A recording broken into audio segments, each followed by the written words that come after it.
Cuenta una anécdota que el siglo pasado, en Nueva York, estaba Oscar Wilde, el escritor inglés, y lo habían invitado porque se habían inaugurado la posibilidad de las conexiones transoceánicas.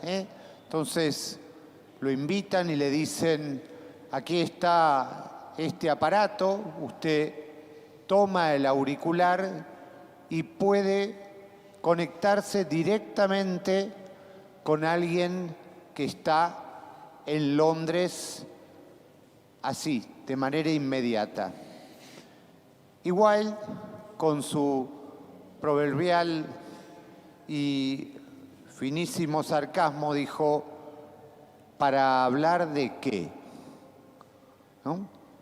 Recordaba esta anécdota en estos últimos días, donde en la mismísima ciudad de Nueva York se había erigido una especie de escultura interactiva que conectaba directamente en imagen y sonido con Dublín, con la ciudad de Dublín.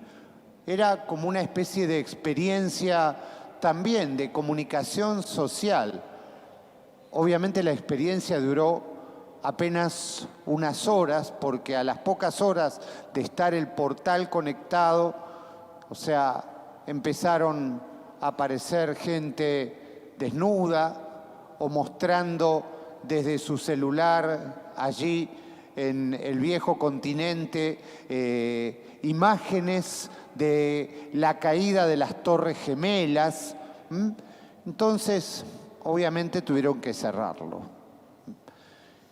Y nosotros precisamente estamos celebrando una fiesta que tiene que ver, más que con la conexión, tiene que ver con el contenido de la comunicación.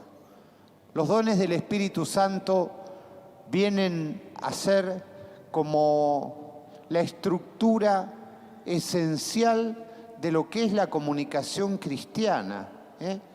¿Qué es lo que tiene que transmitir una palabra, un gesto, un corazón? Tiene que transmitir precisamente esos dones, sabiduría, temor de Dios, ciencia, todo eso, y todo eso no, por así decirlo, no se puede improvisar. No se puede improvisar. Uno, en la liturgia, nosotros hoy leímos que, bueno, reciben esos dones, pero esos dones va a pasar mucho tiempo para que empiecen como a metabolizarse con la realidad, porque uno también recibe otros estímulos, ¿no? Entonces, lo primero que podríamos decir en este particular Pentecostés que estamos viviendo es que estar conectados no es estar comunicados. Las conexiones, al contrario, diríamos, hasta perjudican la comunicación. Perjudican la comunicación. Cuando nosotros teníamos que ir a la costa de vacaciones, por ejemplo, y para llamar a nuestra casa teníamos que ir a la telefónica, teníamos que esperar, teníamos que ver que hubiera línea, que hubiera posibilidad de conexión, y en ese instante en que uno lograba, hasta diría, uno iba preparando el corazón, iba pensando qué le iba a contar al otro, porque el tiempo también era un tiempo limitado, era un tiempo caro, porque iban pasando los segundos y había que pagar. Esta facilidad de abrir un dispositivo en cualquier lugar del mundo y mandar lo que se nos ocurre, muchas veces repite quizá de manera más pudorosa, aquello que ocurrió con esa especie de portal entre dos ciudades, ¿no?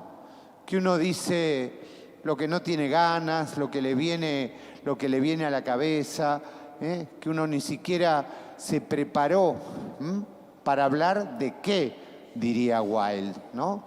Está todo bien, pero ¿para hablar de qué? Entonces, esto es lo que hoy, justamente como iglesia, estamos celebrando. ¿Cuál es el contenido de nuestra conversación? ¿Cuál es el contenido de nuestro anuncio? Parece, por así decirlo, una verdad de perogrullo. Obviamente que el contenido de nuestro anuncio es el Evangelio, podríamos llegar a decirnos. Pero, ¿lo es verdaderamente? ¿Lo reflejan nuestros gestos, nuestras palabras, nuestra alegría, nuestra capacidad también de contemplar? Ayer fue muy gracioso porque vino una narradora oral, una titiritera, una persona, una gran artista, ¿no? Mónica Gómez, vino a la escuela y me impactó porque Mónica, para lograr el enganche con los niños, les contó una anécdota personal, cómo había nacido su vocación de titiritera. Entonces ella le había dicho, cuando tenía 9 años, me operaron de apendicitis. Y dice, fue muy complicado y estuve 100 meses sin ir a la escuela. Dice, pero ¿saben? Le dice a los chicos, había algo terrible que pasaba en ese tiempo. No había internet. Y los chicos dijeron, ¡oh! Dice, ¿se imaginan 6 meses sin poder jugar a esto, a aquello, de conectarme acá o allá o al videíto? Y entonces ella fue contando cómo eso le hizo surgir a ella 2 vocaciones. Ella decía que a ella le gustaba hacer hablar a las cosas, entonces por eso eligió ser titiritera, porque el titiritero hace hablar a las cosas. Entonces contaba una anécdota muy linda que su primer títere había sido una cuchara. Entonces la cuchara decía, y te das cuenta, siempre sopa, siempre guiso, nunca una milanesa, nunca algo así más. Y entonces ella le decía a la cuchara, bueno, está bien, está la sopa, pero también está el helado, y está el flan, y están otras cosas que se necesitan. Bueno, pero volviendo a esto, es justamente, ¿no?, inspirada por el Espíritu, esta mujer le compartía a los niños su experiencia de Pentecostés, con algo muy, muy lindo y muy tierno. Entonces, lo importante quizá de esta experiencia de Pentecostés, donde la crispación ha ganado la agenda general, donde la tensión llevada a veces hasta niveles muy graves, que generan en el otro o naturalizan en todos nosotros que lo único efectivo es golpear. Somos una sociedad un poquito como esquizofrénica, ¿no? Porque nos los pasamos hablando de la prevención, de la agresión, esto, el otro, pero después el discurso termina siendo totalmente discriminador y agresivo. Los tonos, las maneras, las modas. Entonces, ¿qué es lo que hoy queremos pedirle al Espíritu Santo? Vaya si lo tuvieron que pedir los primeros discípulos, ¿no?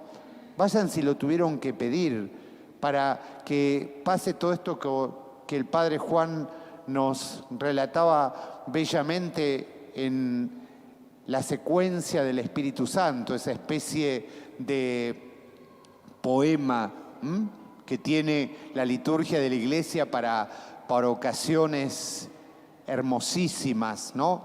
Como la Pascua, como el Corpus, como Pentecostés, ¿no? Están esta especie de himnos.